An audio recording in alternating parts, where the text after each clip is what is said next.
isipokuwa sisi yale mambo ya msingi ambayo mmeshindwana mmeamua kuyaleta serikalini kama hili lililodumu miaka 37 tunalimaliza, ndio tumekaa tumelimaliza. Tukiwa tunaendelea na taratibu za kuendelea kusikiliza na kutatua kero ya wananchi, leo tupo na kero ambayo tumeitatua ambayo imechukua muda wa miaka 38. Ni kesi ambayo ilikuwa imeanza tangu mwaka 1988. Sasa ni moja ya swali ambalo liliulizwa katika ziara ya Mheshimiwa Waziri Mkuu akiwa Tarakea.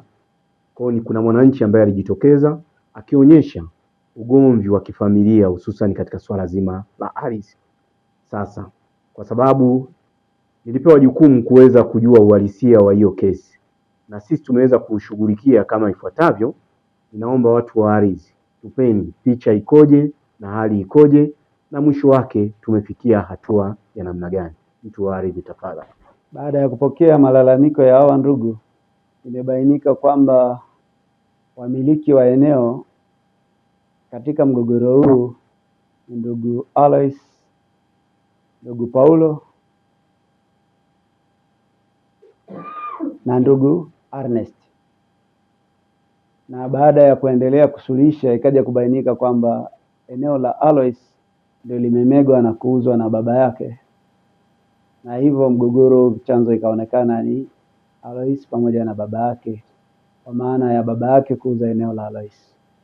Kwa hiyo katika kufikia mwafaka ndio tukawashauri kwamba Alois amsamehe baba yake, kwa maana akimsamehe amsamehe pamoja na eneo lililouzwa.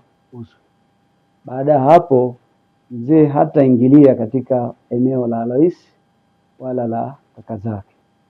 Kwa hivyo mwafaka tuliofikia ni kwamba watasaini maridhiano kwamba mzee ataendelea kubaki kwa mke wake aliyefunga naye ndoa, anaitwa Redempta, na hii familia itakayobaki katika eneo hili watabaki bila kubugudhiwa. Kwa hiyo tutawasainisha na kubandika picha zao kwa maana ya mwafaka, na ndio namna tulivyomaliza mgogoro huu. Mtoto, ndivyo tulivyokubaliana? Ndio hivyo tulikubaliana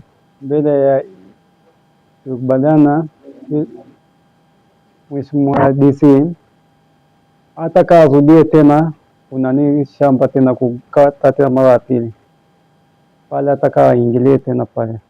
Tumekabishana hii shamba miliki, mimi ndo miliki hiyo shamba kubaki sasa hivi. Peleka kwa mzee. Mzee, hivyo tumekubaliana mheshimiwa, nikamwambia hilo nilikata ni kibali changu sasa, ili baki navyo nimekupa sasa. Kwa hiyo mmekubaliana. Haya, tushikane mkono. Mtoto nenda kwa baba.